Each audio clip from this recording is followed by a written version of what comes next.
Շնորհակալություն հայտնելը լավ է, սակայն չմոռանանք, որ մարքեթինգային սկրիպտների դարում շնորհակալությունով սկսվում են անցանկալի շփումը դադարեցնելու միտում ունեցող նամակները։ Օրինակ, շնորհակալություն, ձեր կարծիքը շատ կարևոր է մեզ համար։ Շնորհակալություն, ցանկության դեպքում կտեղեկացնենք, կզանգահարենք եւ այլն։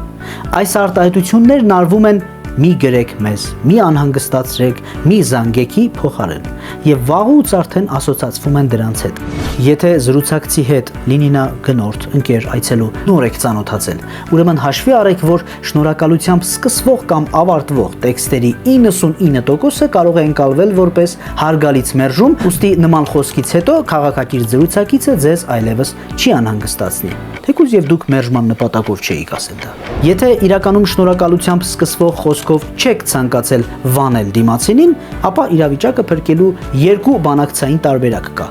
Առաջինը, շնորհակալությամբ սկսվող նամակը ավարտեք որևէ հարցով, այլ թեմայից, որպես զրույցի շարունակություն։ Դիմացինը կհասկանա, որ միտում ունեք շարունակելու շփումը, իսկ նախորդ շնորհակալությունն ընդամենը հարգանքի եւ գոհունակության ժեստ էր։ Երկրորդ, եթե ձեր շնորհակալական նամակից հետո անցել են օրեր, ամիսներ, ձեզ այլևս չեն գրում, չեն այցելում, ընդամենը ինքներդ նախաձեռնեք հերթական շփումը, օրինակ առաջիկա օրերից մեկում։